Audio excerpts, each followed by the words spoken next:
Delighted to be part of that project, and I want to introduce the panel to you briefly, and then we're going to just kind of discuss a few elements of this among ourselves, and then we'll maybe into the conversation. So, starting on my left, Steve Lagerfeld is the editor of the Wilson Quarterly. Many of you know Steve, I'm sure. To my immediate left is Jim Amos, who is the editor of the Times-Picayune here in New Orleans, and also NOLA.com. And to my right is David Westfall, who is a colleague of mine, and runs the Center for Health Reporting, which is funded by the California Health Care Foundation. So it's a nonprofit which it works with legacy news media. And David is also a longtime journalist. And to his right is Dave Ward, who is a recently retired professor of journalism history at Indiana University and has shared with you this history news service, which you run, this information.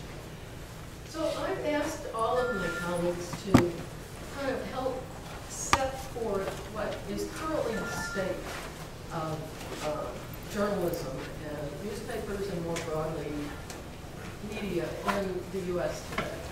Everybody knows there have been enormous amounts of change. Obviously, technology has brought about change, the collapse of traditional economic support for newspapers, and also the relationship with the people formerly known as the audience, as Jay Ruskin said, and I think very illuminating phrase, has changed a great deal. So the culture has changed, and there are challenges and also promises there. I wonder, David, you've done some studying of this for a couple of reports. What do you think? Give us a sense of what you think? Well, just with respect to newspapers, you could say that newspapers are kind of the point of the spear when it comes to taking the brunt of the transformation that's been underway here for a while now. Some parts of news media ecosystem are doing not that badly, actually. Television, for example, doing much better than newspapers. But it's been, as an industry, the newspaper industry, there's been tremendous carnage in the last 5 years. You look back to 2000, the year 2000, for example, advertising revenues are down as an industry roughly 50% during that period. Circulation revenues not down that much, but circulation, the print circulation continuing to decline. That's actually a much longer running story than kind of the topic of today, which is more focused on the digital revolution. Interestingly, I think there are many ways you can look at this. There have been predictions out there for some time now. Andy Grove of Intel famously said about 15 years ago, maybe 20 years ago, that he thought that the last printing press would roll in 5 years. And a colleague of mine at USC not too many years ago predicted newspapers would be essentially gone in 5 years. So I think one of the interesting stories is that, yes, there has been tremendous change and carnage, but newspapers are still still hanging in there, but transforming rapidly in terms of downsizing. The newsroom size as an industry is down about half during this same period. Actually, a more recent period, it's down by about half. So that's been a very, very, very rapid downsizing of the newspaper industry. I think it should be pointed out too, however, that it's still profitable. The newspaper industry is still profitable. It's not like they're going year after year losing money. They're still making a profit. Many of them still in the kind of mid-teens in terms of profitability return. But they've done that through tremendous cost cutting, and not just in the newsroom, but in many different ways. And Jim Amos will give you more detail about it, how that has played out biggest factor in the loss of revenue and the struggle for newspapers has been the loss of classified advertising. Down about 3/4 as an industry, maybe a little bit more than that. You know, all of this period that we're talking about, roughly the last 5 years, you know, the part of the story has been the economic downturn of the country. So that's played out too, and it's been hard to kind of piece out which is which. There's some hope, I think, in the newspaper industry that that advertising will rebound now with the economic recovery. But nevertheless, very, very challenged industry.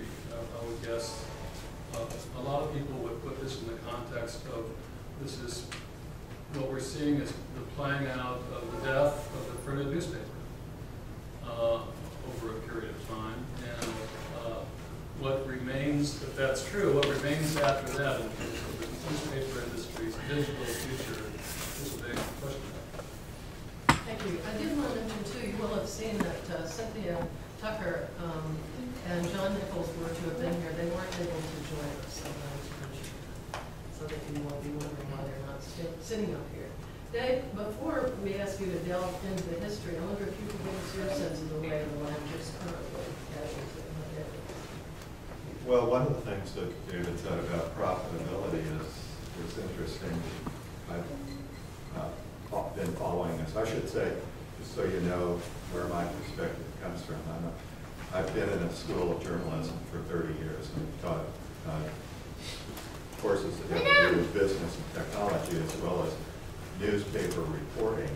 But I'm essentially an academic historian with my focus on the history of American journalism. So I have both of those two perspectives. And as you know, if you've got my handout, I'm the editor of a project called the History News Service, which is an effort to bring history to journalism. The aim of the History News Service is to help historians place their writings on current events into journalism and bring the perspective of history to journalism. So as we turn to audience discussion, you might want to ask me about the History News Service, but I won't say much more about it unless you ask. So coming back to Geneva's question, I think an interesting thing about newspapers today is at the end of 2012, had you bought shares of newspaper companies at the beginning of 2012, and you'd now be very happy about that because across the board, these stocks are up considerably in 2012, and maybe across the board 25% up, and a couple of the companies, McClatchy is up 62% in 2012. Lee Newspaper Enterprises is up, or Lee is up 62%, McClatchy is up 36%. But of course the problem is that they started so low, and they lost enormous share value after 2008.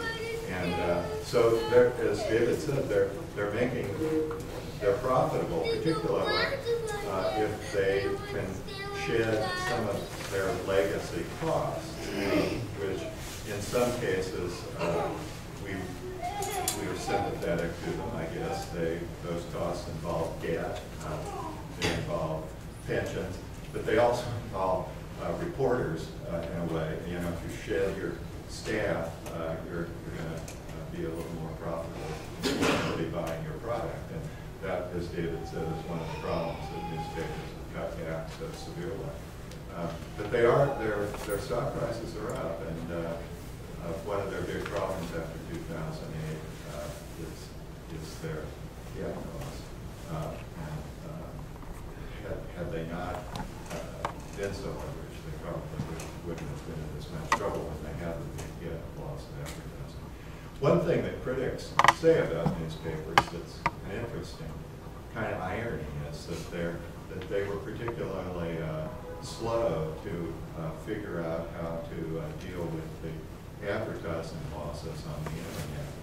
And the reason why that's a kind of ironic, and it's sort of history, but it's recent history, and that's that newspapers were really early pioneers of experiments in online delivery of news in the 1970s and early 80s. But I think possibly because they were just so profitable in the 80s and 90s, they really didn't stay the course on their experiments. And a lot of their experiments were experiments on the journalism side of delivering news. And what they really were hurt by is losing classified advertising to Craigslist and other specialized classified operations, which is, I suppose, kind of short-sighted. I mean, here we have an industry that essentially owned the classified advertising business for many decades, for a century, and then just frittered it away in the age of the internet. So loss of employment advertising, loss of car advertising, loss of real estate advertising, all of these things that newspapers particularly have. And think about some of these are some of the businesses that have been hurt so bad since 2008. Real estate, employment. Well, not only did they lose the ads to other businesses, but the ads are down anyway because real estate is in the toilet. And so it's just it's been a tough time for newspapers. I'll make one more point and then we'll move on.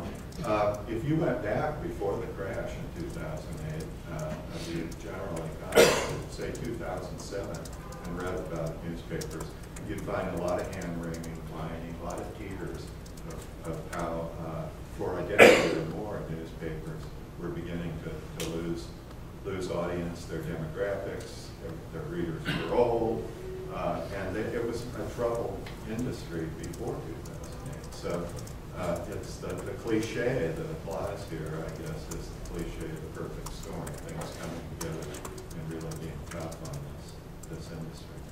We can talk more about how we're looking ahead, what newspapers are doing. I think Jim Amos is a good one to do that because he's trying to figure out how to continue a print product that's not daily. And I may come back, he tells a little bit about how that's working for the Times-Picayune, with thinking a bit about how newspapers became daily in the first place and why. Pursue that a little bit later. Thank you. So before I ask each of you to talk about the very specific story that each of you has in terms of leading a publication that has now gone digital first, I want to see if you have some things to add to this sort of general lay of the land. Not only the economic, but also the technological and cultural changes. Jim, do you have any thoughts on the general question? Well, oftentimes when I'm looking at an audience like this, I see a lot of people with a certain posture that we've come to associate with looking at your phone at the same time as you're being an audience member. I do that so much today, but it's sort of a signal of where audiences in general and our audience as well have gone. For me, well, maybe this is getting too much into the weeds right now. So, well, for me, the great revelatory moment in this happened right during Hurricane Katrina, which of course was a big event in the city. We were in our newsroom here in the city when the storm hit on August 29th of 2005, and about midnight of the night when the eye of the storm was approaching the mouth of the Mississippi River, we lost all power, as did most of the city, and just the ceasing of the hum of the white noise of air conditioning made everyone wake up, including me in my sleeping bag in the newsroom. And I saw this. I started walking around, groping my way through the darkness, and I saw this faint light emanating from the corner of the newsroom, and I groped my way toward it. And I rounded the corner, and in this space was the one area where we still had power thanks to some generators that we brought in. And it was a space filled with about a dozen editors and reporters just furiously pounding away at their laptops and taking cell phone calls from the few reporters who still were able to get through to us on the cell phone, and putting out the news that they were getting from various parts of this city onto our website, NOLA.com. And at that moment, there was no juice to run a printing press. There were no doorsteps inhabited by human beings in our marketplace to whom one could deliver a paper product. And yet, as I knew from my own family's experience, they were holed up in the La Quinta in Tyler, Texas, having fled the city. They were getting their news from us at that very moment, as were hundreds of thousands of other people from this region who were dependent on the kind of reporting that only a newspaper can do, I would posit. That they were not getting from any national television network, they were not getting from CNN, not getting from NBC, not getting from NPR, or the New York Times. And not even getting from local television stations who simply lack the resources that a daily newspaper has in the way of reporters. And what I saw at that moment, which I didn't fully appreciate at that moment, was borne out by the statistics that we saw weeks later from our website, namely unbelievable audience growth and traffic at that moment. Figures like 30,000 page views in one day. 30 million, I'm sorry, page views in one day. And it changed not only my thinking, but my staff's thinking about what the business was we were in. Our market for consumption of news on newsprint with ink had completely been obliterated. And yet, here was an audience. And eventually, our market started coming back. At first, circulation that had been around 250,000. By late fall, was back at 50,000, and then grew to a size that was not nearly what it had been, but still sustainable growth. But what we saw at that moment was our future, I think, and the future of metropolitan newspapers. And the difficulty in realizing this for ink-stained wretches like me was two things. One, the habit of producing a daily newspaper, which is a daily habit and a rigorous one, and one that completely takes over your life as a journalist. Breaking away from that habit is near impossible to do. The love of the craft is so tied up with the actual production of this 19th century or earlier product. But also thinking of an audience as a constant audience, and an audience that demands to be interacted with, and an audience that wants the absolute latest, that wants to know the snapshot of what is in the brains of your journalists at any given moment of any given day. That is a very different way of looking at news from the way that we traditionally look at news. And then to come back to something that both David Westfall and David Nord said in setting up this scenario, all this was occurring in a moment when our company and many other companies, newspaper companies around this country, were and are still quite profitable. Profitable at doing print journalism and getting print ad revenue. So that to me is the scene setter. How do you think about this future at a time when both your own habits and the structure of your business really mitigate against doing that? Well, let me, okay, I do want to get back to that, but let me see if Steve has any general issues with where are we today. Well, first, I'm really glad I'm not in the newspaper business. Magazines are slightly different. A word about my magazine, the Wilson Quarterly. We're published by the Woodrow Wilson International Center for Scholars. We're a general interest magazine, and we're sort of a halfway house between the scholarly world and our general audience. Most of them, almost all of them, were not scholars, not academics.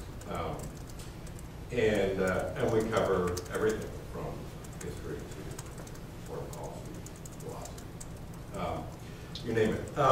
In print, we had a circulation that in the last decade, ranged between 40,000 and 70,000, which for that kind of thing is not bad. I tend to see this also in very much in the perspective. I mean, I'm speaking now about magazines, which really are a very different world, I think, in many ways. But for the plight of magazines like the Wilson Quarterly, this sort of general interest kind of magazine that speaks to a general audience, we've really been in an age of disruption for decades. And it also has to do with these underlying commercial and to a degree technological forces. But you saw a big shakeout in this field back in the 50s and the 60s, and some of the great names went under.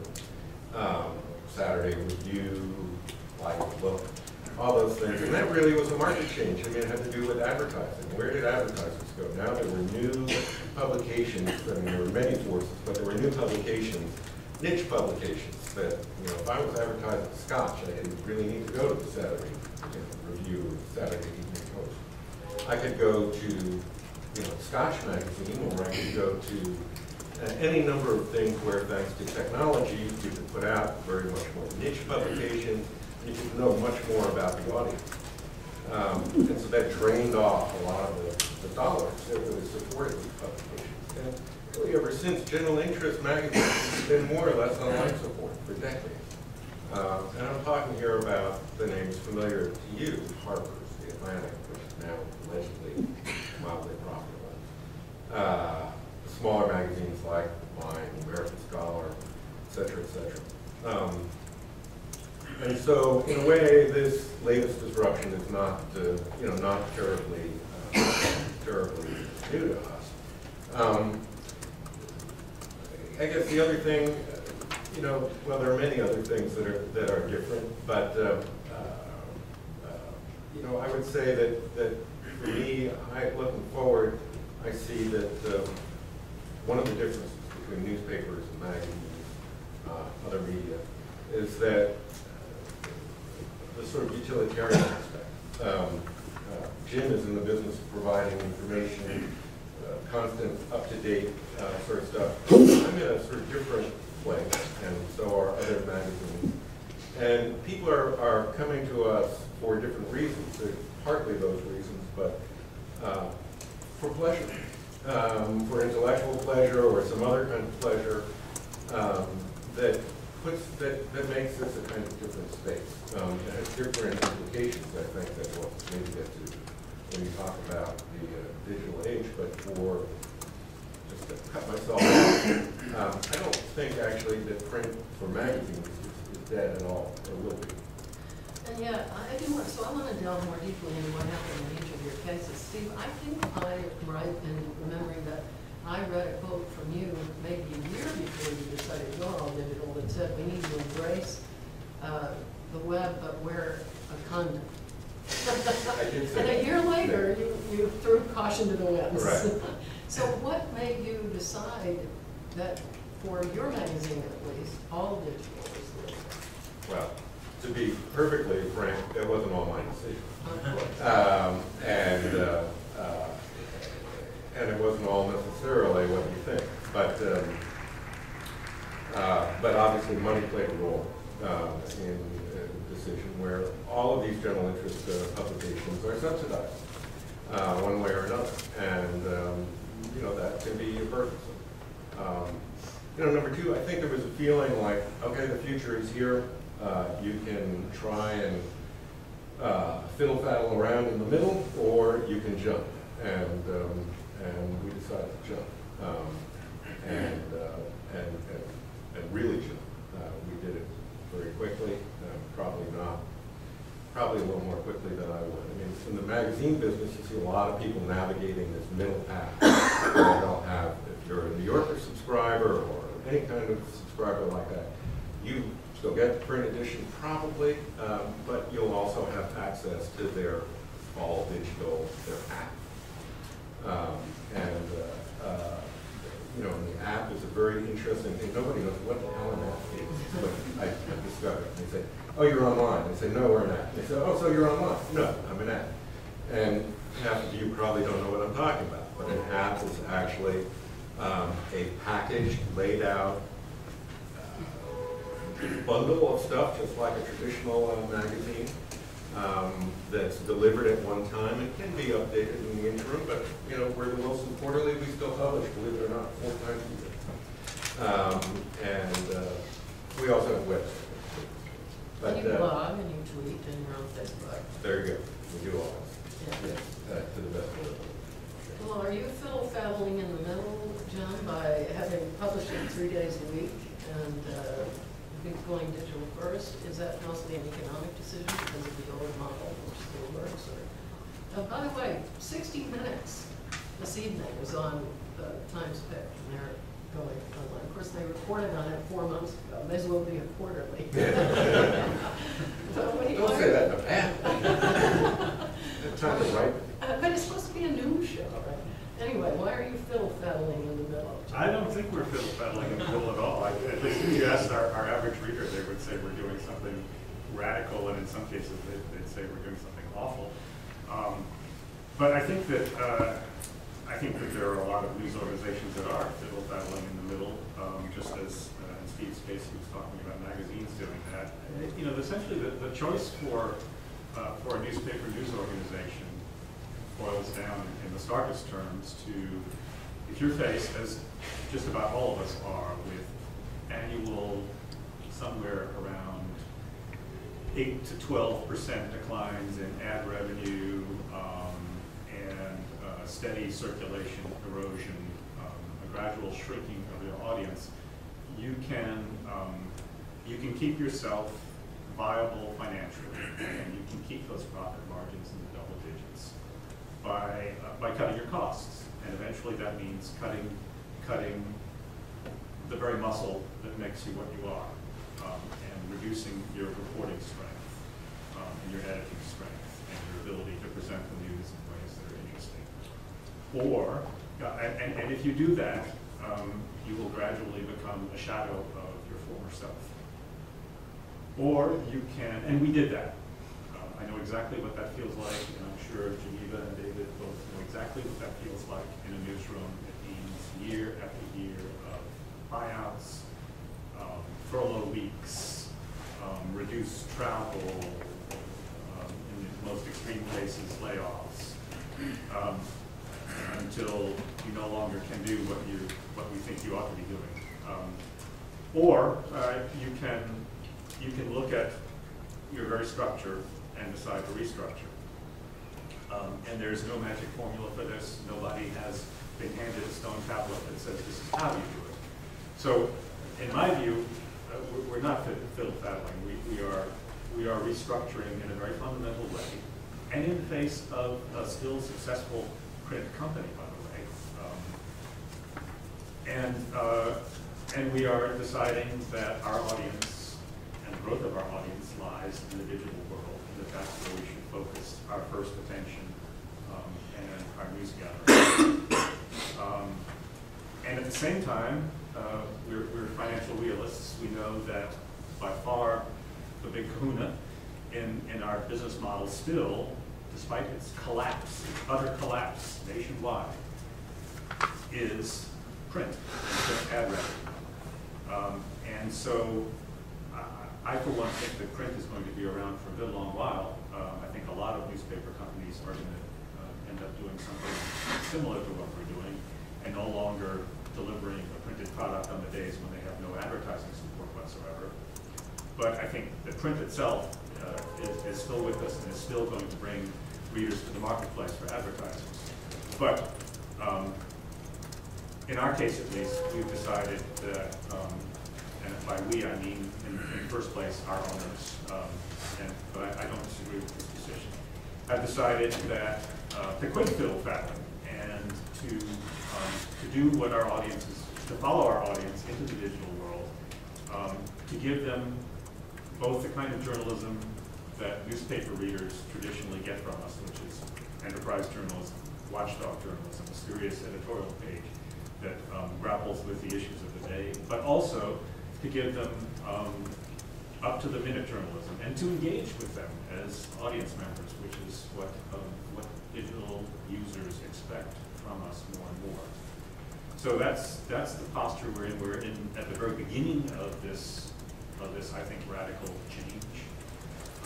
We started our reduced frequency of the newspaper in October, and it was a jarring, jolting change both for us and for our readers. But so far, it's done remarkably well, and we have kept our print readership while we're growing our digital audience. It's not bad. Excellent. So, David, your organization helps newsrooms that are experiencing some of this diminishment in staff. Can you tell everyone about? I run the Center for Health Reporting at USC, and it's an example of a lot of different organizations that have emerged over the last several years to either seize an opportunity or fill a void, or in some cases perhaps both, that has presented itself.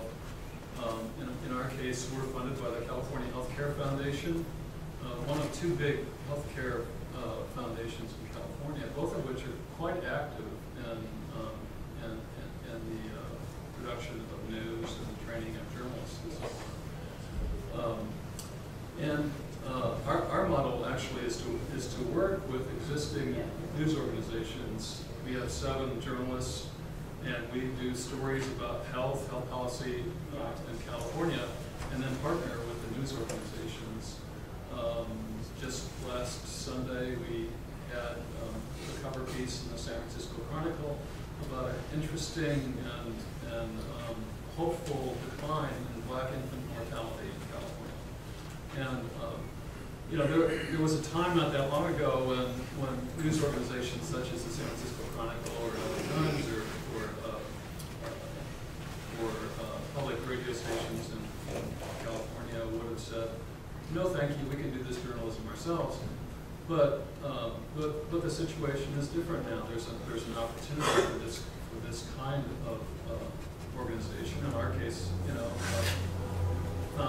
funded by philanthropy that can again, you could say, fill a bit of a void that's been created by the loss of reporting firepower, or looking at it sort of in a more positive way that this is territory partially that wasn't filled before. That's now producing strong journalism about health in California, one of the most critical topics of our time. And our organization is just one example of many organizations that have emerged in the last 5 years. California is quite ripe with these kinds of organizations.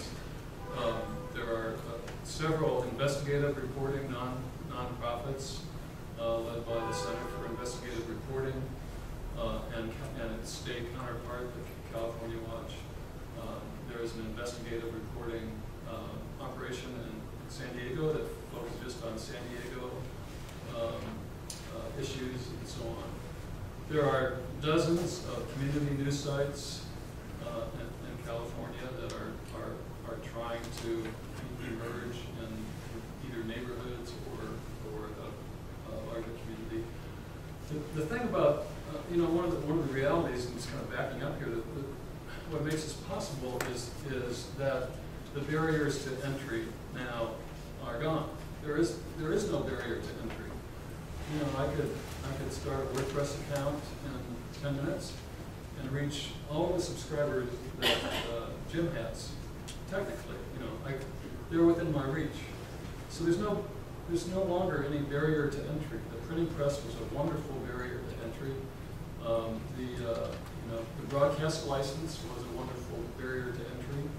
It still is in a way, but in the digital world, it's not. There's no barrier to entry, and so all of these organizations are springing up, and not just nonprofits, but NGOs are kind of emerging as purveyors of news and information directly to an audience that they weren't able to do before.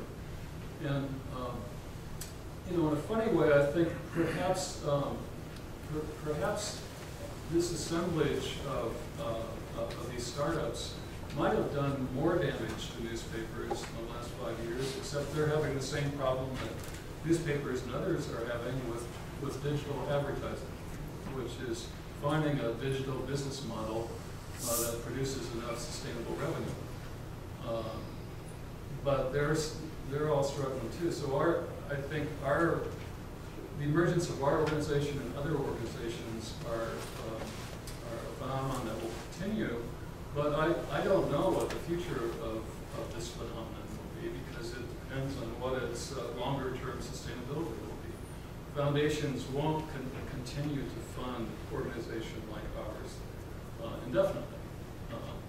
So it's a moment for the emergence of this new world of nonprofit and other institutions forming news organizations, news reporting resources. But how long it lasts, I think, is a real big question. So Dave, why don't you give us a little brief reminder that the history of journalism has plenty of moments of challenge and change and unsettled. How does the current one fit in? Well, let me say first, though, I wanted to think about a comparison, something Jim and David said.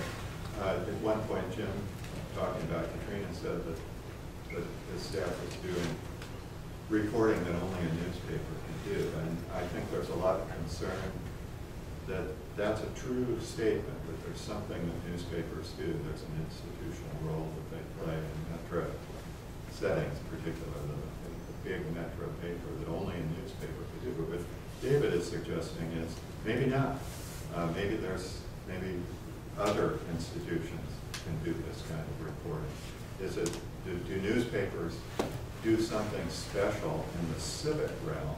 We know the problem is that they're struggling in the economic realm, but we fear the loss of them in the civic realm. You know, I think if they were selling pornography and couldn't get advertising, that we wouldn't be having a session now worrying about their demise.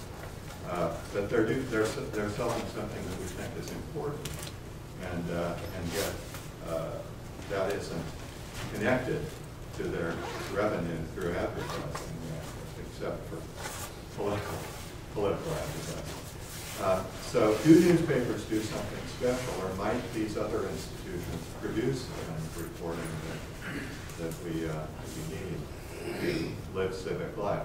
In my world of journalism, education, and criticism, some years ago, I think we were more critical of newspapers, or we were vastly more critical of newspapers than we are today, because they seem to be essentially oriented to the establishment. They were the mouthpieces of power.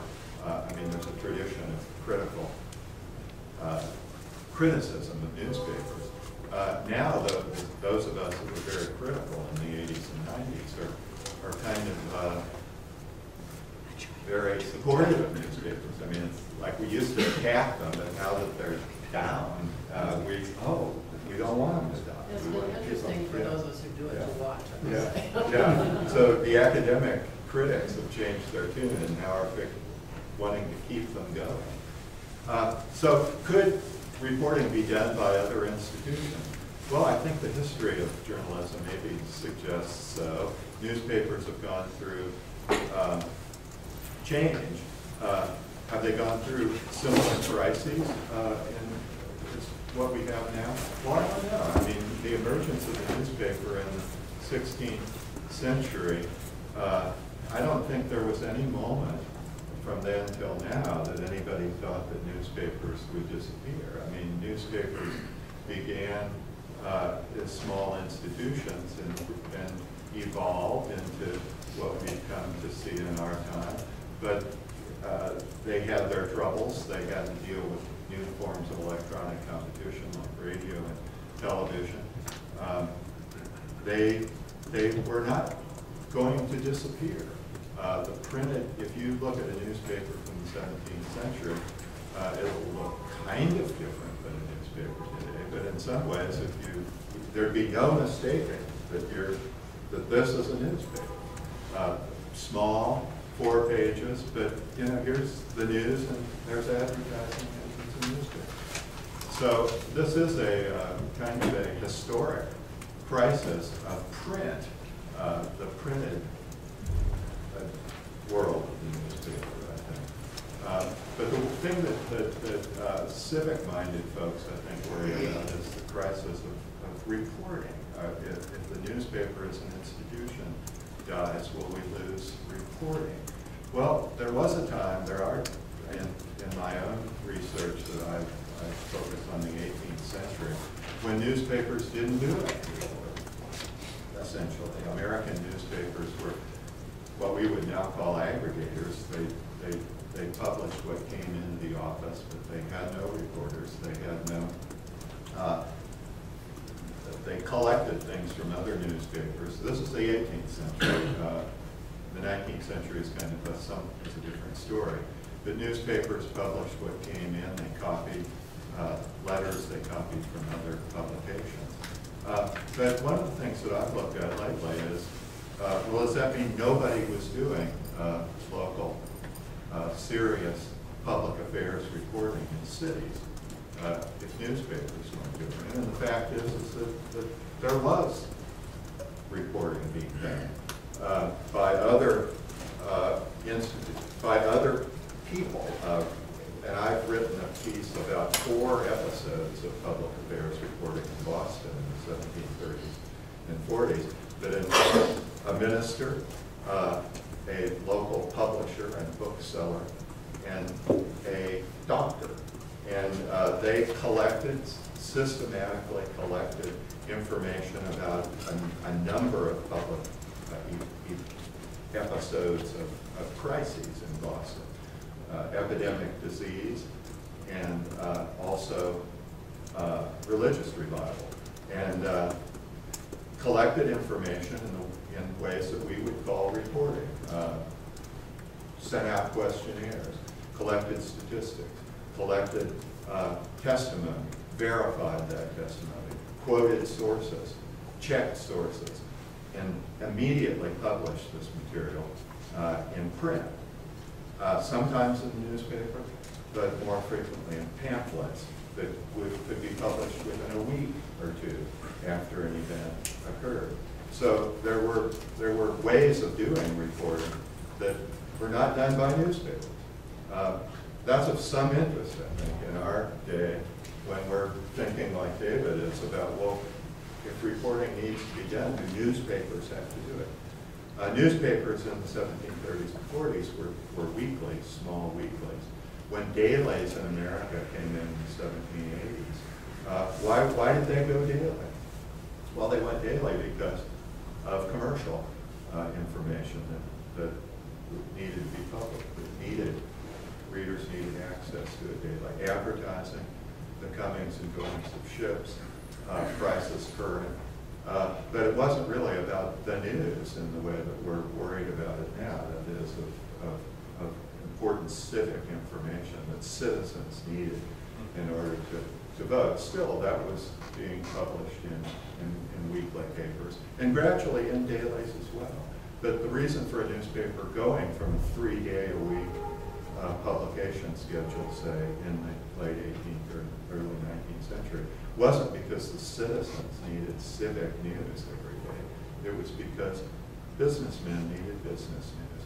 Well, today, if businessmen are getting their market reports in other ways, well, if 3-day-a-week papers went daily for one reason, why can't they go tri-weekly for the same reason if they scale back?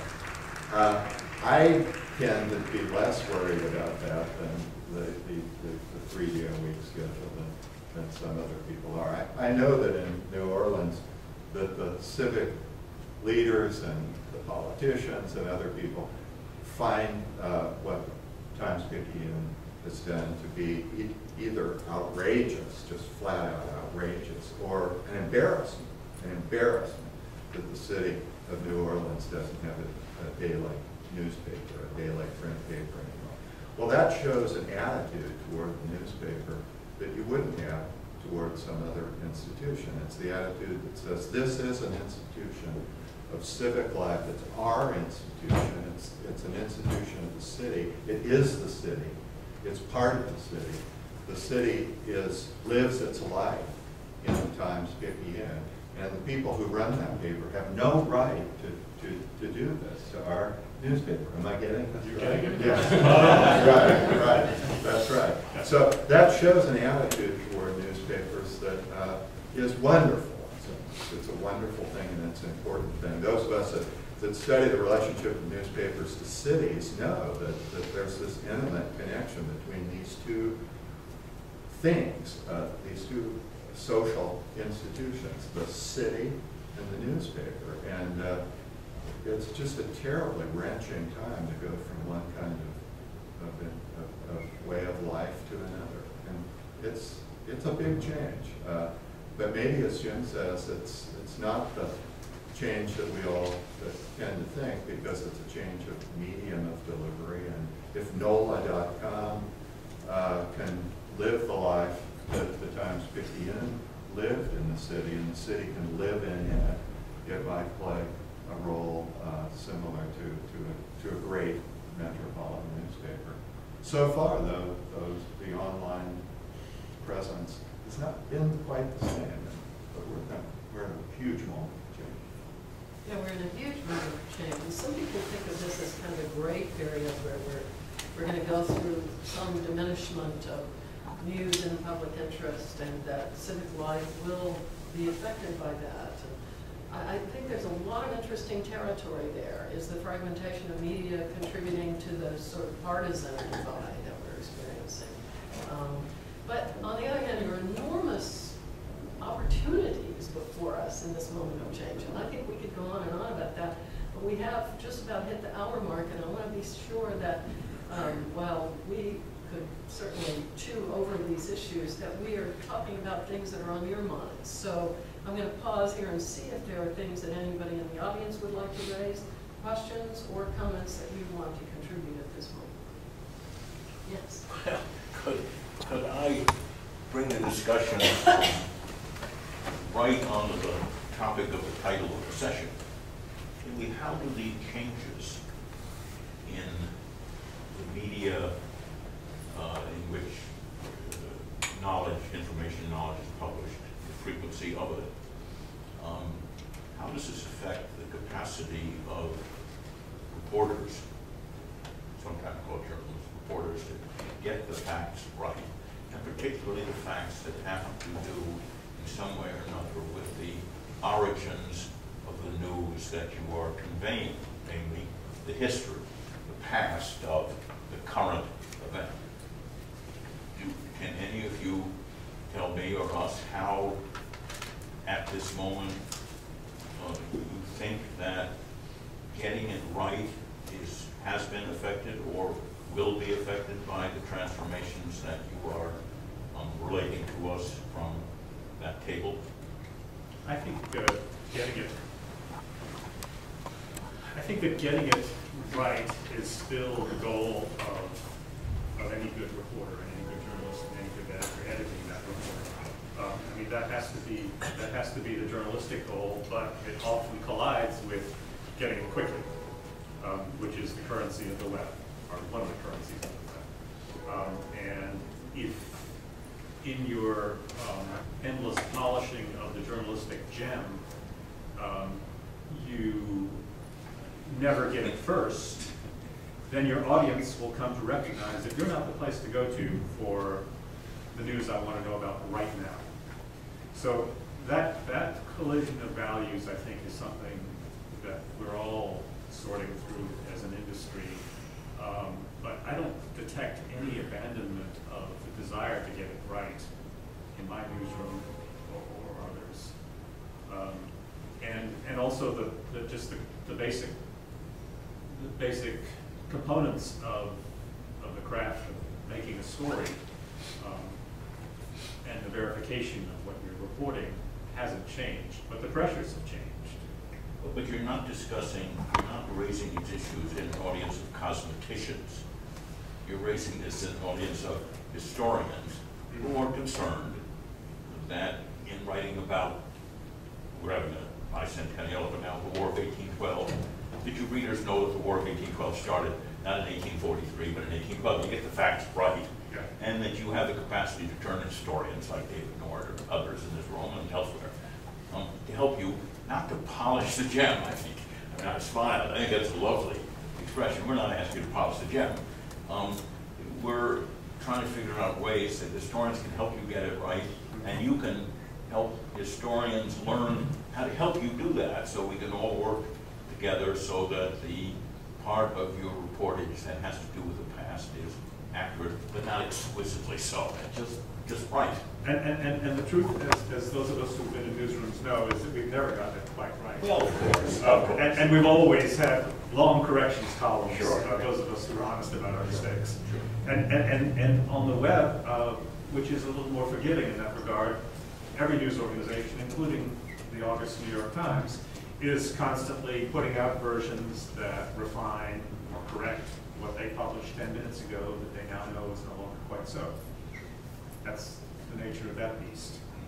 And I would argue, actually, that probably in the aggregate, there's more accuracy at the end point, maybe, in newspapers than there ever has been, because mistakes surface. I mean, there's a way for you to tell me and my boss at the newspaper that story was screwed up.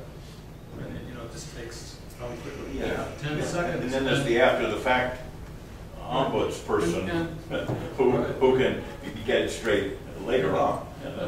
When before there was this whole layer of, you wrote a letter, you called somebody, nobody answered, and the reporter would, it wasn't that big of a mistake, So, whether there's more inaccuracy in the moment, I don't know, maybe, but at the end point, whatever that is, whenever that is, I would guess that there is probably a little bit more accuracy. I would amplify that even in my, very insulated, part of this world. I mean, number one, the standards on the web are different. It's even for me. It's got to be faster. It's got to be less polished. It's got to be less fact checked. It's got to happen fast. And I think there's just inevitably, slippage there. But it really is out there, and it's there for everybody to pick apart, and that sort of enforces a kind of discipline. Number one, but number two, it allows for correction, which is really fabulous. And for historians, I think there are two things, that I would say that correct us and correct Jim, and especially, well, not especially. I really need it more than he does, actually. But correct us, because we're like totally alert to that kind of stuff. And in a way, it's worse now. You're really much more exposed. And so, people really are much more receptive to listen more, I think. But the second thing is when you talk to journalists, give them the short version and not the long version. Which they'll follow you. I'm a little more skeptical here of the invisible hand of the market correcting mistakes. I think that correcting mistakes is different from filling in gaps and holes and the shallowness that the web produces. That is not something you see when you read and send in a correction. Something missing, and the effects of the new style of reporting on reporters is on the internet and with newspapers and economic troubles is really, I think, very powerful. Reporters have more work to do because there are fewer of them. And there are fewer of them, that's one thing. And a separate thing is that they have more work to do because they have to post on more platforms than they once did. So, and the third thing is there are fewer copy editors. There's fewer editors too. The editing is sort of, for those of you who are in the book publishing world, you know that editing is just disappearing from every field of publishing. It's farmed out to copy editors in some other distant land. But I think that the role of a reporter who is constantly us needing to blog and tweet all day long, while at the same time trying to write a good, longer piece, covering more with no the colleague is on furlough. You know, everything comes together to make for shallowness. And you can't correct shallowness by saying, well, it's not correctable, it's just missing. But doesn't a good reporter, Dave, have an opportunity today to have allies in the reporting? I mean, the story can be reported in collaboration with contributors from the community. Yeah, and that of course is something that's a good point, and there is a lot of interest in trying to figure out how to do that, how to bring in different kinds of citizen journalists, not just the ones that send in pictures of accidents, but expertise brought in. And historians would be one field of that historians would be engaged in the same way that reporters like to engage lawyers or like to engage economists and others. And that is kind of why we have these sessions at AHA and what we're trying to do with something like Well, this. also the ability of reporters to access immediately documents, papers, that kind of. Google Books, you know, I mean, you couldn't do that in any kind of efficient way 6, 7 years ago, and now your reporting can have a richness in minutes, you know, historical richness. So I mean, there are a lot of countervailing. And it's always been hard to get reporters to read anything. If you've ever been interviewed by a reporter, you know that, and you say, oh, well, I have an article. And you go, oh, no, I don't need an article, I need a quote. And that has nothing to do with the internet. That goes way back. What you say about the pressures that produce shallowness, I think, is a very real thing for everybody in the newsroom. But I think also that there is always a strong appetite for depth among our readers. And it may not be instantly commercially rewarded, but to fail to recognize that the community wants that kind of reporting, and wants that context, and wants stories that take time to produce, I think is a fatal mistake.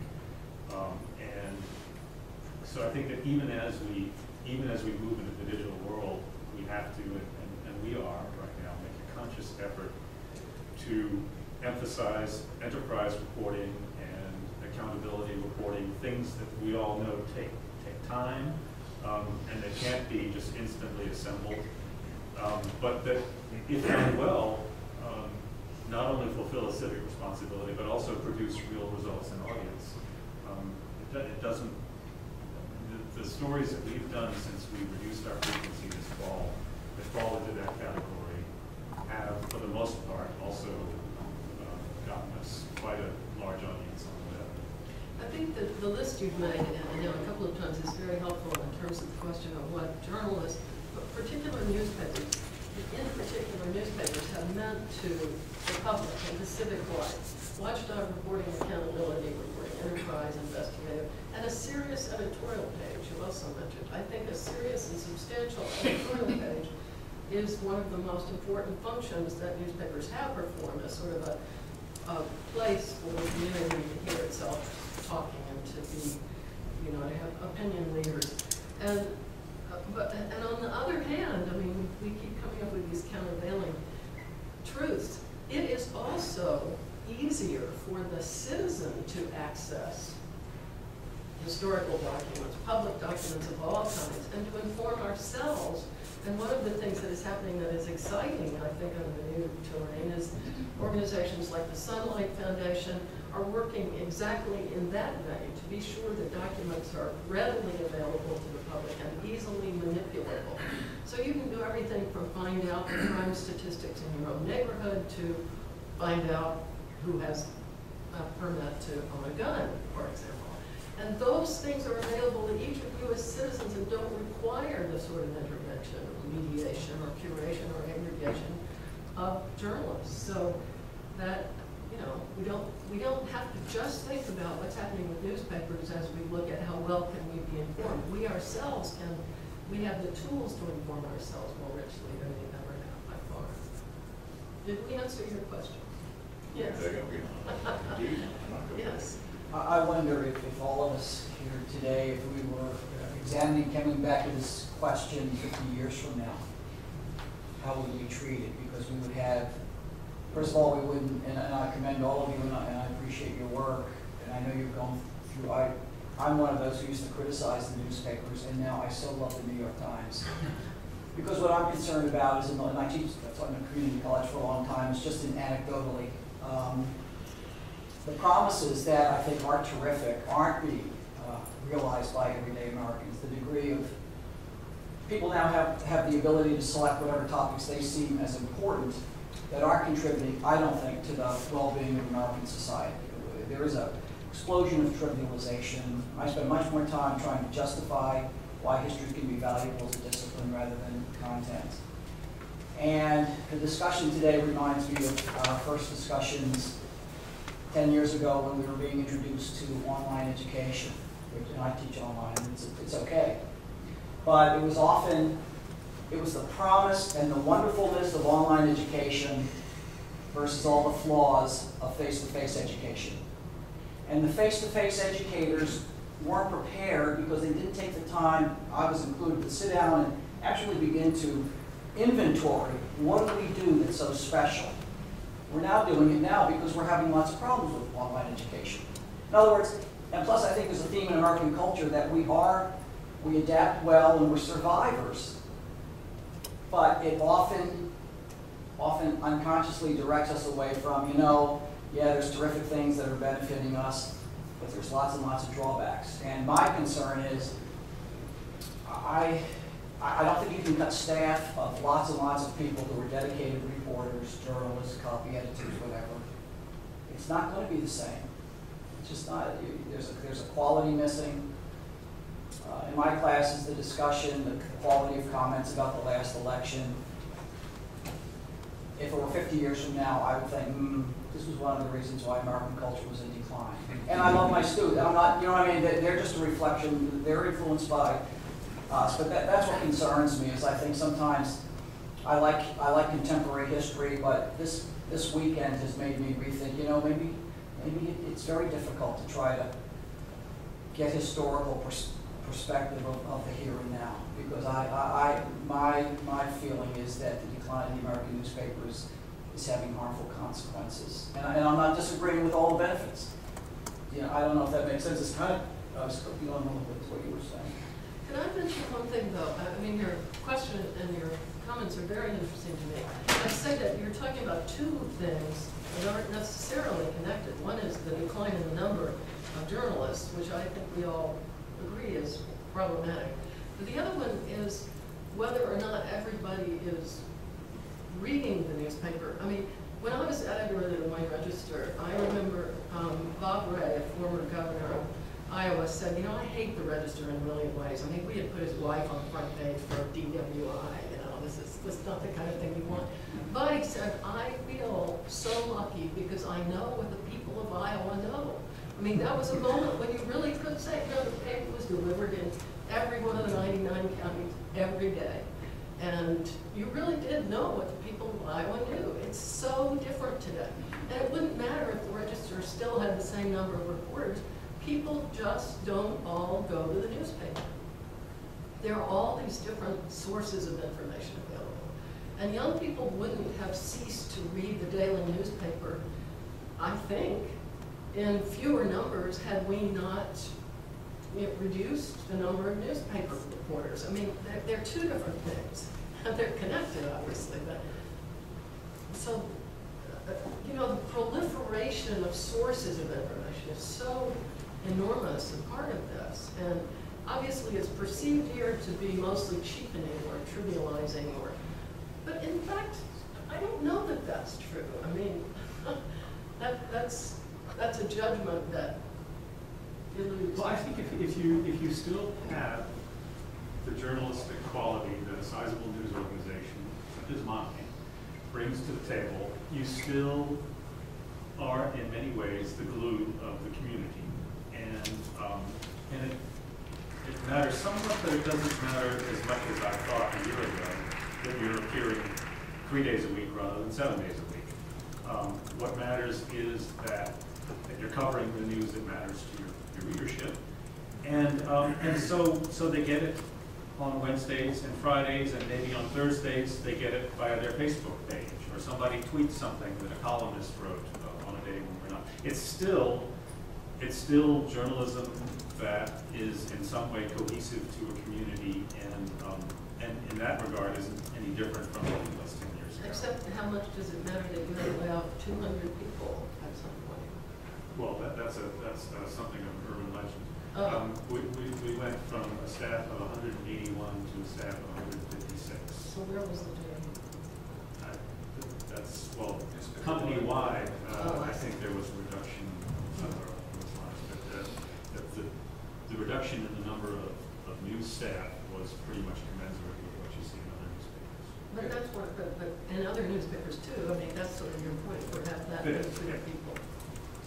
You know, I put this in the context of what I think of as sort of the democratization of everything.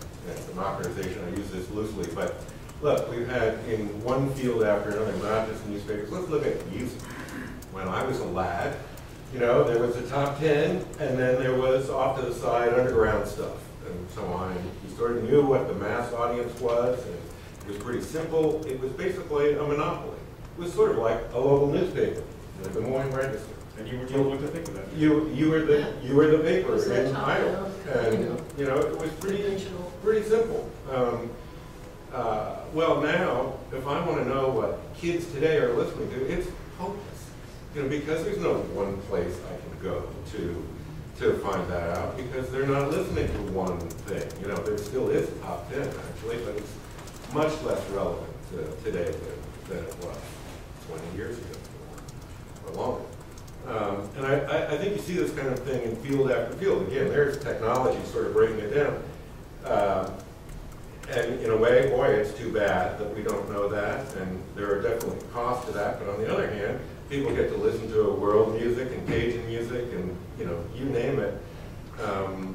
It's out there and it's being supported. It's growing in a very different way. I think, you know, much the same thing. I mean, I think it's still to be determined the balance of good and bad here, but there definitely is good, I think, in what's going on. There are more, you know, information sources, there are more idea sources.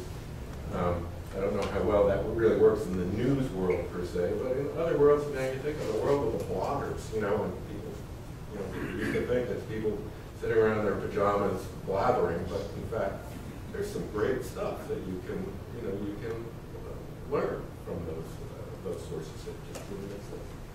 So, nor have we ever been perfect in the newspaper world, and including all points of view. People of color, women, the poor, wide swaths of the population have been left out by many newspapers. So, yes. One of the things in talking about the graduates who are interested in, you know, going into the print world in lots of different ways. Newspapers, publishing, obviously the sort of double whammy of the digital revolution and the economic downturn, right, and all of the job losses that you've been talking about. I was wondering if you could talk about sort of the future of the education and training of journalists, sort of you know, how you know, what do enrollments look like? Schools of journalism has taken big hits in this kind of climate. What are and what's happening, right? What are the kind of exciting changes, right? That are right? There you know, there's this sort of, you know, unpleasant sense of the obviously conscription of the workforce, right? But what are the sort of creative responses and possibilities for future generations? Well, I'll say just a few minutes about that, since I run a journalism school, and I am heartened to report that people are coming to journalism school, and they're coming for the same reasons, I think, that John and David and I went into journalism, and that is they really, you know, they fell in love with journalism in their high school newspaper or whatever, and they really believe it's essential, and they believe that they'll be doing a public service, and they love the notion that they'll be paid to exercise their curiosity. They do feel completely agnostic about how they're going to do it, and they're very platform, you know, they operate on all platforms. We're teaching them to think entrepreneurially, because we think it was a big mistake that the smartest people in journalism never thought about how we're going to support the thing. And I honestly believe that more of them have a view that they'll be more like artists, you know, which of course historically journalists were paid more like artists. I mean, this has been a bit of an aberrational period for those of us who make more money than we would have thought we would have made. They think, I mean, a lot of them go out and they have sort of day jobs and they make up for, they do what they want to do on a website they've created, or they work for a nonprofit in some way, and then they have a job on the side. So, you know, a lot of it is the same. A lot of them are assuming that they will have sort of portfolio careers, and that very few people are now assuming they'll go out and work. Have you worked for the Times most of your career, right? Mm-hmm. Very few people are now, and it's probably smart that they're assuming they aren't going to get to do that. But they're coming. Our undergraduate numbers are holding very strong. Our graduate degree, we're seeing some softening, partly because it's a 2-year private school and our competitors are able to offer it more cheaply. So we're actually rejiggering the master's degree. But so far I'm hopeful. Yeah, the profile that Geneva describes is exactly that of the people that we've been hiring over the past 4 or 5 months. When we made this change, we realized we had to also change in some regards the nature of our journalists, and some people just did not want to follow us into this future. But we have been hiring people like that who don't necessarily yoke ink on paper to journalism, but who love to see their stories printed, but also are adept at various platforms and don't hesitate to shoot photos and dream up multimedia projects, and are just very nimble new journalists. Yes. I have a question about the longevity of the historical record that newspapers create. You can go to almost any newsroom library or any community library and usually find a local daily newspaper on microfilm, often early stages of its publication. And that's an invaluable historical record. So I'm looking for some reassurance, I guess, that the stories published this week on Overholser, for example, will be there for us to find a generation or two from now. I mean, they exist somewhere on a file server, perhaps, or whatever. Does anybody know what the prognosis is for that digital record that's created now in the long term, over 100 years or more? Do we know? I think it's a legitimate area of concern. I mean, at our paper, we still have a library. It's mostly electronic with a librarian, and what we produce, both in print and online, is archived, and also the photography we produce is available. But I think, in the eyes of many newspaper companies, that's a luxury. But it's an essential historical record, and maybe maybe libraries in cities will take over that function more. But in a town as historically oriented and as inward looking as New Orleans, it's absolutely vital function. I think that's still a serious problem. It's something that archivists and librarians and newspapers have thought about for several decades, because it's clear, as you know, that the old media like floppy disks and reel-to-reel magnetic tapes, and not just news material, but data of all sorts, including important governmental, U.S. government data, lost forever. Code books disappear, and so data tapes are no good anymore. So it's really a terrible problem.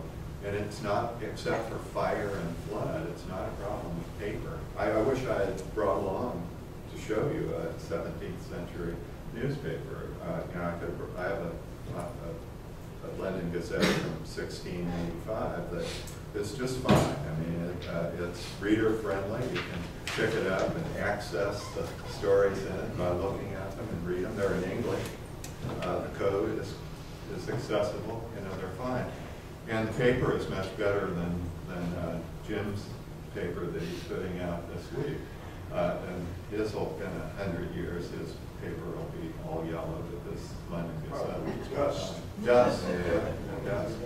So that's a real problem. And some years ago, I was involved with a committee of the American Society of Newspaper Editors thinking about this, and I don't know what became of that, whether at the level of the newspaper publishers or the editors, whether they come up with standards for archives. journals. Do you know, Jim? I don't know if there's an industry. Yeah, I don't think so. I would really worry that, in fact, as Jim suggested, many newspapers would consider this something expendable, which of course we shouldn't in terms of society's needs. Yeah. But the same is true for legal. I mean, to take a different turn, newspapers used to have people who pressed for public information and to make sure that meetings were kept open and filed FOIA requests and did all kinds of things and represented people who needed representing on a free speech basis. I mean, most of that has gone away. So many of the services that newspapers have performed for the public, and this one surely is an important one. I bet the number of librarians in newspapers has just plummeted. Yeah. You know, would you rather have a city hall reporter, or would you pay for it? I mean, one would hope that librarian would break. And yet you could not function as a journalist in this town without access on a daily basis to our library and our archive and what we wrote 15 years ago about Edwin Edwards, or how Hurricane Katrina compares to Hurricane Camille and so on. There's also the problem with online stuff. This is for historians. Some of you have probably thought about this, is that in the online world, the past, that is, the publications of the past, can be changed. So unlike print, which once it's printed, it's printed. But online, you can go back and change things. Because of that, when people are threatening libel, how do you keep them from suing? Well, you can change it. That's what they want. The first thing they ask is that you take it down. You take this down. And in the print world, you couldn't take it down. It was there forever. And I ran into that involved with journal publishing, where you change the past and it never was published. Well, then there's no libel. There's no libel charge, right? Is that a good thing from a historical point of view? No, you'd like to see this stuff. We're very scared. Yeah, right. Well, there may be We're a, 1984-ish. maybe a place just like some of the reporting has been outsourced and so on. This is another thing. Good. I mean, number one, the stuff doesn't actually vanish off the server. But number two, there are other organizations that do this kind of archiving. I'm happy with what I just read before coming here that the Library of Congress is all over Twitter.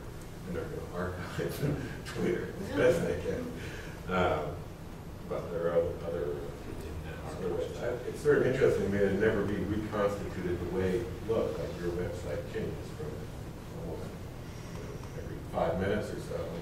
You're never going to record that. I don't think you can record the individual items, but how they were. And the saving of printed newspapers in the 20th century, it's the same.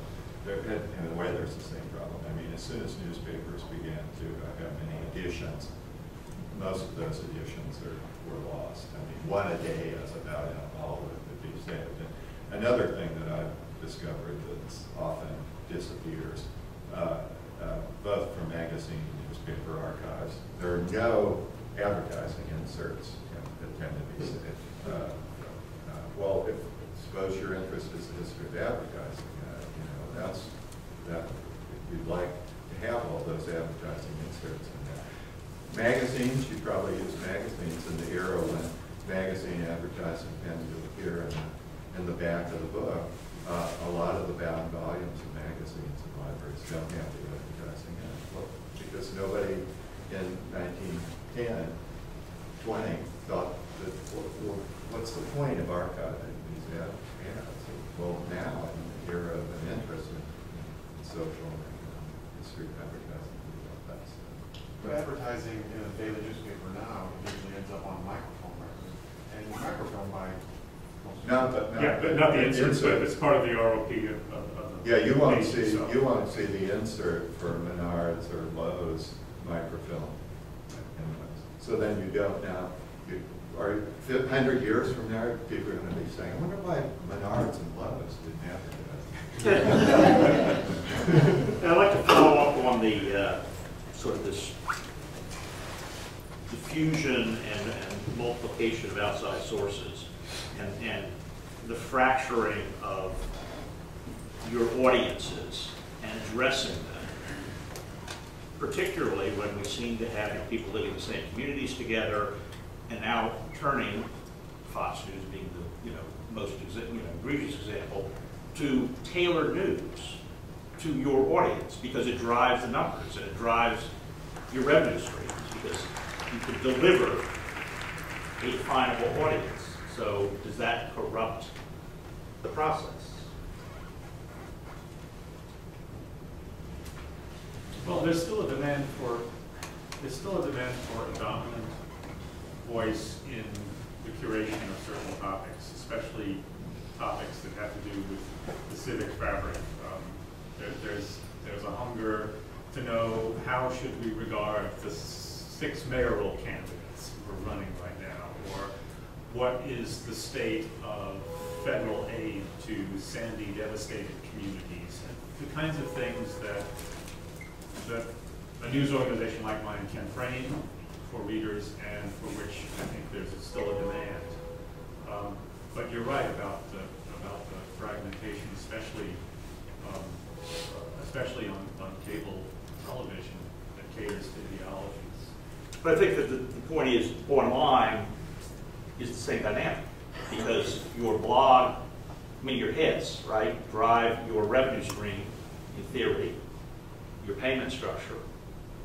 And so therefore, the more polemic you are, the more slanted you are, if in fact that's what you're trying to attempt, to raise your revenue stream. Mary, you want to? I would just say that I mean, are MSNBC and Fox just a return to the era when there were 5 daily newspapers in the city, and each one really catered to a certain population and a certain sort of mindset? Well, and between 1900 and 1910 or so, that particular period of time, a city like New York had 50 daily newspapers. I think you could scale that on a national level. I'm not sure if you can on a local level. So we will have a conservative columnist online who draws an audience for his view of Obamacare, and we'll have a columnist who perhaps commands an equal amount of viewers on the other end of the spectrum. But I don't know that you could have a commercially sustainable newspaper-sized local news organization that did what 19th century newspapers, of which there were 15 in the city alone, did. Well, I would just say that I do think that the web is all about fragmentation. It rewards differentiation. It rewards niches. You can be the conservative columnist and have your own website, and so I think that was sort of in some ways that is the question for metropolitan newspapers of the future is in a technology that rewards fragmentation. Seems to reward fragmentation. Can you have the kind of all-embracing, not just topic-wise and politics-wise, but geography-wise? Can you still have a news organization that spreads its arms as widely as a metropolitan newspaper and be successful in the digital world? Will they find subsidy models, new subsidy models? If Jim is right that the community really needs and wants to have this civic anchor, then there may be some other, subsidy models that aren't employed. Maybe there's an NPR membership style model that newspapers might embrace, or among a bunch of different subsidy models. But it's going to take some sort of subsidy model, for that to be successful in the future. We don't have it. Yeah, the disconnect between the way we have supported newspapers, and which was by advertising, David was mentioning this earlier, and the value we have said they hold for the community, it presents a real problem now in terms of how they're going to go forward, continuing to meet the civic needs. And all these people who profess worry about their future, but who are not, people used to call me and say, my God, I'm paying for this newspaper, and you did this and that. I'm thinking, you're not actually. I didn't say that. But if they had been, in some ways it would have been a better thing for us all today. I think you were going to say something. Well, I think there's a little bit of effort to return to that on the web. A few years ago, the idea of having paywalls, newspapers and paywalls have subscription models for digital access was just thought to be a crazy thing to do. And now a lot of them, everybody's thinking about it, and a lot of them are moving that way. Because that's where the losses in advertising can't seem to be picked up online, so maybe subscription revenue can be got online. And from what I understand, the print, a bundle of print and digital, like Jim's paper is doing, seems to work best, but the pure digital subscription-based model online where you pay a subscription aren't doing so well. Well, it's not shown, including in the New York Times, I think, although nobody has access to their actual numbers. But I don't see where it's been shown sustained to pay for a newsroom of professionally trained journalists. It's an approach that helps somewhat, but it's not, I don't think, the panacea. Maybe it's a partial approach. Can I interject here? There's one, I really do think money matters in all these ways, large and small, but particularly when you talk about people getting stuff for free. That's great, and I'm all in favor of it. But the fact is that when we created our digital edition of an app, it's not an app. The thought was by some that, well, it ought to be free. It's digital, and it ought to be free. And I said, well, no, it really shouldn't be free. I mean, that essentially devalues it. Part of, you think of a magazine audience, as you do a newspaper audience, as a community. And you talk about buying into a community. Well, actually, putting some money on the line gives it a little more oomph, a little more solidity, I think. And so, I think that's got to be part of any future kind of working out of this problem. In the app world, as opposed to the digital, the online world, subscription is like a very big part of the equation. It doesn't really work for newspapers. I also find, by the way, I deal with a lot of academic writers, and I used to not pay them very much, or not pay them at all, and they really often didn't pass. And then I found that, well, if I actually paid them, it actually did make a difference. They professed that it didn't, but there is this kind of money does make up the loop in one way or another. They're more responsible than everybody did, even if they didn't care.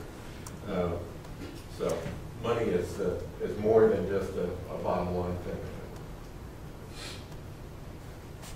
Are there other questions or comments? Geneva, I was wondering what Jeffrey Woodcroft from England, who writes for magazines and newspapers in Britain and in the U.S., might have to say about this. Yes, we'd be delighted to expand. Well, I was actually thinking of striking a slightly bleaker note. We've been talking about the economic problems of the news media and the press, and of the advantages of the internet age with multiplicity of sources and instantaneous correction and so forth.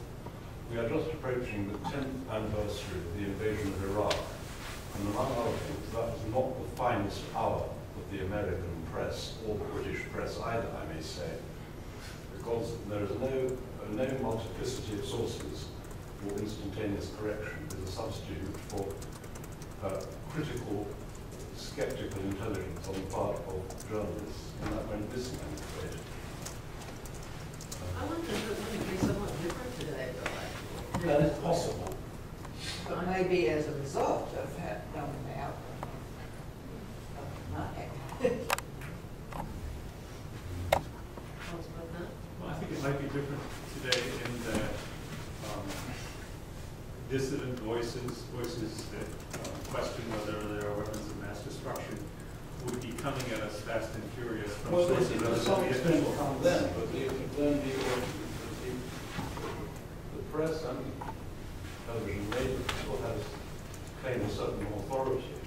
And as we know, they were purveying a great deal of misinformation. Yeah, but I would say that maybe that authority is much more assailable in the digital age. And they come faster, more rates.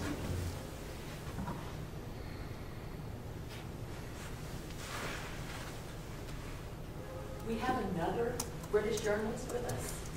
Paul Levy works for the Wall Street Journal, European version, as an arts correspondent, right? Yeah. Look, one thing that struck me in the entire discussion was that maybe the model of regarding readers as audience is conceptually faulty. And that listening to the whole discussion, maybe the right way to look at these things is to see the what we were calling the audience as constituency, rather than that is a group that already comes with special interest and that is reading you or participating with you because they are interested. Of course, the American version of this is a little bit difficult because the press is local and and citywide, whereas the British press is on the whole national. We do have local newspapers, but they don't play the same role in everyday life as the American city papers do. And that's a little bit complicated. I might just add one third thing, which is that the paper that I work for, the Wall Street Journal, has always operated behind a paywall. And they're doing very nicely, thank you. It helps to get that paid as a business expense by some people. Yes, yeah, that's it. And it helps to be a niche publication that essentially can command that kind of an entry fee, which I think a local general interest newspaper by and large can, except for certain topics maybe. Yeah, that's the sort of national versus local problem too, isn't it?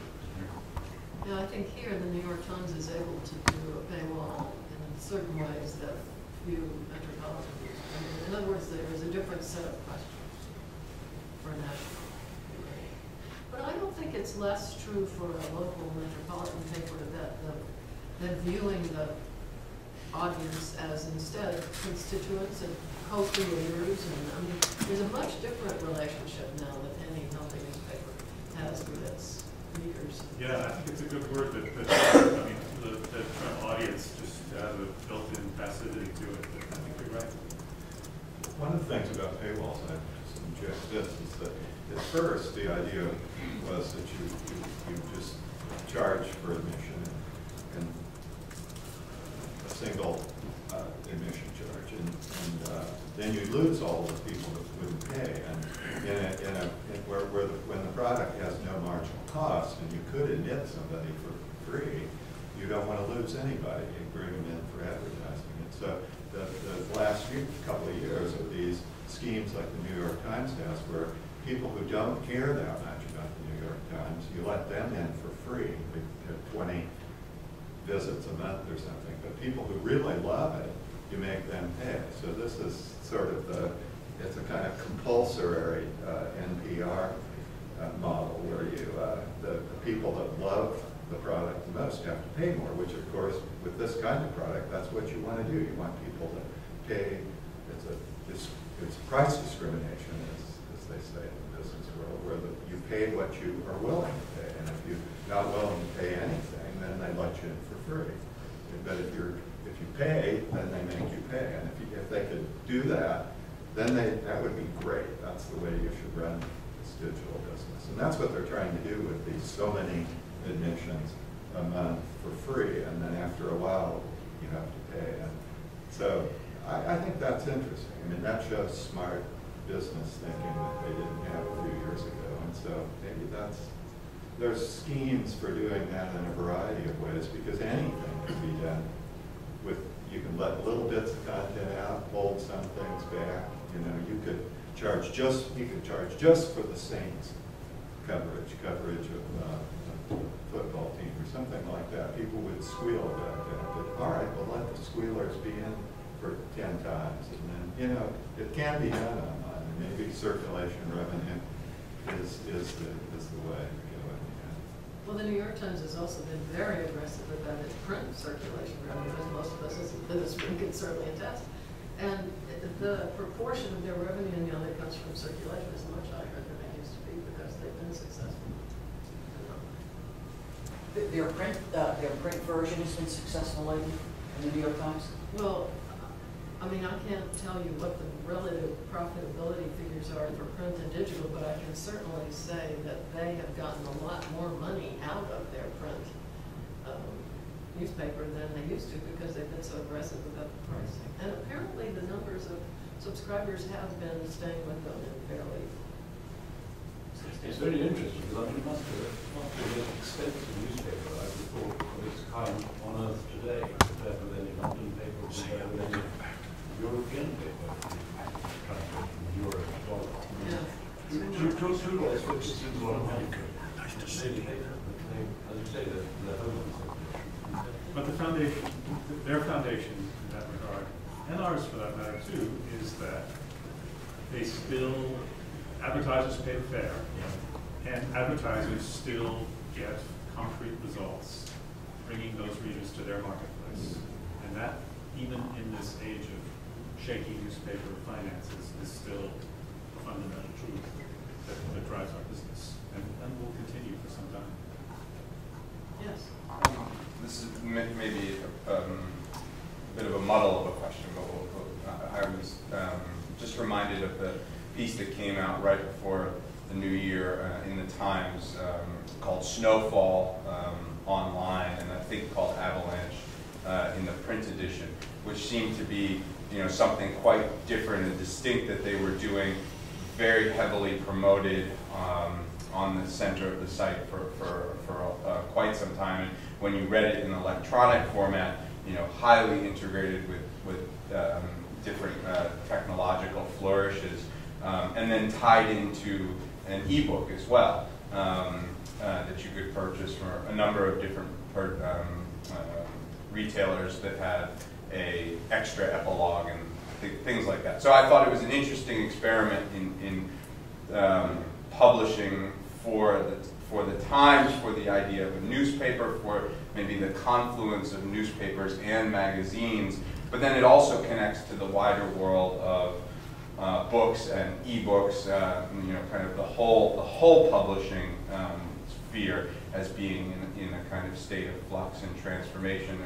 And it was a bit, you know, I thought it was a very interesting reading experience, but I wondered if you could use that as a kind of wedge into maybe just complicating it by looking at the intersection of these various media forms and are things converging actually or fragmenting and then recombining. Anyway, I was just wondering if that was might be useful or a possible way to kind of broaden the discussion as well. I think everybody who was in our business looked at that piece as an extraordinary example of multimedia storytelling and define the ways in which these components can come together and be integrated in a way that just enhances the experience you have as a reader. And I think we'll see lots of sons and daughters of Avalanche in newspapers and other media.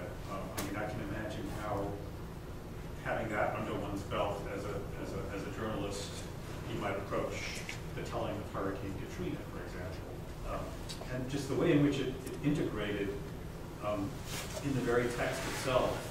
If you're reading it electronically, the interviews and just the graphics that explained what happened geologically was just such a great use of all the tools that are available to us now. I mean, a journalist who didn't view that and get excited shouldn't be in the business. On the other hand, it took them 6 months to do it, and they threw all the resources of the New York Times at it, which not all of us have. So it's, but I only say that I think there's a lot to be emulated there,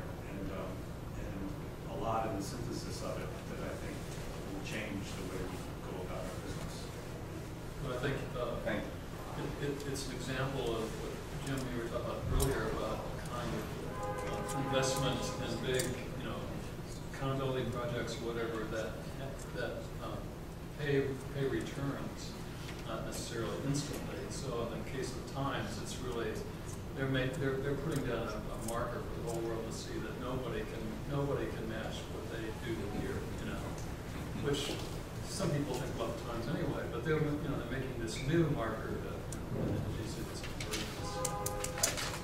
graphics online and printing, book printing, that it is quite a statement, and you know it's smart business too.